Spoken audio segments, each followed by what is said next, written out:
Today's lesson is the big-little conversion method. In your notes under how to convert measurement units or converting measurement units, this is going to be below that line. So above the line in your notebooks, you have a place to write down your fast facts, and this is going to be below that line. So draw yourself a scale or a balance, and we know that that fulcrum, meaning the very, very middle of the balance, basically means equals. That's an equals sign. So everything over here balances or is the same as everything over here. So that equals means is the same as. So if we are converting from one unit to another, because say we had some measurements, we were an architect, we took some measurements in centimeters and some measurements in meters, and our measurements weren't really comparing very well. We need to get everything into the same unit of measurement. So let's say we had this problem. How many centimeters are in 7 meters? Well, we need to go up to our fast facts section of the page, and we're going to need to know some facts before we can solve this. There are 100 centimeters in 1 meter. And that word cent in Greek and Latin means 100th. So 1 cent is 1/100th of $1.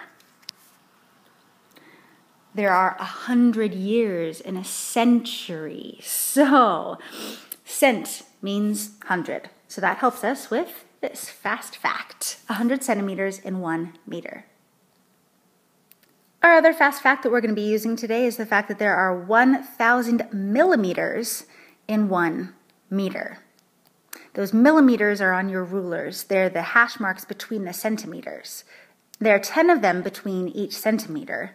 So if there are 10 millimeters in 1 centimeter, and there are 100 centimeters in 1 meter, 10 times 100 is 1,000. So it's 100 groups of 10. Another way that you can remember that is, if mm is our abbreviation for millimeter, this word right here, milli, means 1,000th. So milli doesn't mean million in Greek and Latin. It means 1,000th, the small kind. So those are the fast facts that we're going to be using to solve problems today. So think about what the question's asking us to do. We're being asked to find centimeters. What information do we have that's helpful? Well, we know that we're working with 7 meters. What other information do we know that's not given in the problem that's helpful? We know that there are 100 centimeters for every 1 meter. So, where do we start? Well, let's put it on the scale. We want to find equal amounts. 7 meters is one of our amounts. So we can put 7 meters on the scale. We want to know how long that is in centimeters, but we don't know how many centimeters that will be.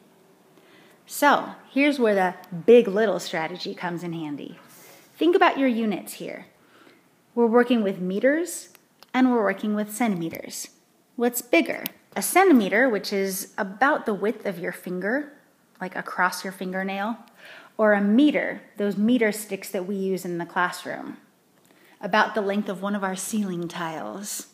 Well, hopefully you're saying meters are bigger.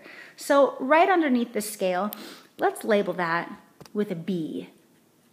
Meters are the bigger unit, and centimeters are the littler unit, or the lesser unit. So here's where it's going to get really cool.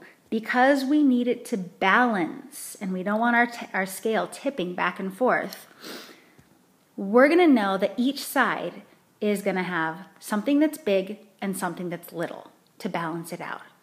So if our left side, our 7 meters, has the bigger unit, that means that the number, the numeral in front of it, is going to end up being the littler when we compare it to our unknown. So we have a little and a big on the left side of the balance, and we need a little and a big on the right side of our balance to balance it out. So our unknown is going to be bigger than 7. So if we have our two options of operations as multiplication or division, and we're working with all whole numbers here, what operation is going to get us something that's bigger than what we started with? Multiplication or division? When working with whole numbers, it's going to be multiplication. It's going to get us something bigger than what we started with. So we are going to choose multiplication. So we've filled out our scale here. We've written our fast fact. We've chosen our operation. Now we need to show the operation pathway. We're going from little to big, which means multiplication. That also means that we're going to start with our number here, 7, multiply by our fast fact, 100, and arrive at our correct answer. So that means 7 times 100 equals 700. So our missing number on the scale would be 700 centimeters. There are 700 centimeters in 7 meters. Okay, now let's use some milliliters. Set up a new problem for yourself, so skip a couple of lines. How many meters would 5,980 millimeters make? 5,980 of those tiny little tick marks on your ruler. How many meters would that amount to? So, draw your scale with your equals sign, showing that both sides are the same amount, just written with different units. Our first step is to figure out what is our problem asking us. Our problem is asking us to find out how many meters there are in our answer. Any information that we can get from our problem? Yeah. We know that we have 5,980 millimeters. Do we have any additional information stored up in our brains that could help us? Yes, we have a fast fact. 1,000 millimeters are in 1 meter because mille means thousandth, the little kind of thousandth. So our next step is to put these numbers on the scale. I like to always put the numbers that I know on the left side of the scale, but you don't have to.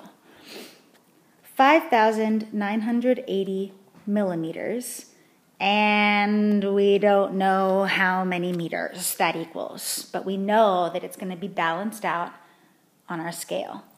So, next step, big little it. Start with your units. You're comparing millimeters and meters. Which is the bigger unit? Meters, which means millimeters is the littler unit. Both sides need to have a big and a little in order to balance out. So that means over here, since we already have one little, this number, that's going to end up being our bigger of the two numbers.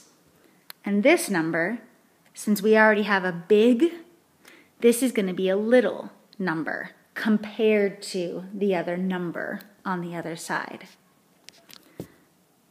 Now we need to draw a pathway from the number that we have to the unknown.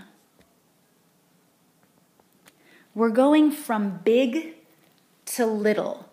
So if our choices for operations are, because we're talking about groups of things, like groups of meters or groups of centimeters or groups of millimeters, groups of is going to be either multiplication or division. Which of those two operations gets us from big to littler? That's going to be division. And what are we dividing? Well, our dividend, the number that we're dividing up, is 5,980. And our divided by, our divisor, is going to be using our fast fact, divided by 1,000. And that'll get us our answer. Now we could set up a long division problem for ourselves, or we could cheat with zeros. Yeah, I'm gonna go cheat with zeros. If I'm dividing by a power of 100, and 1,000 is a power of 100, it has 1, 2, 3 zeros. So, what I can do if I'm dividing by 10, 100, 1,000, 10,000, anything that has a 1 in the greatest place and then followed completely by zeros would be a power of 10. What I can do is I can move my decimal point, which is after the ones place, not really drawn there because we don't really need it, 1, 2, 3 places.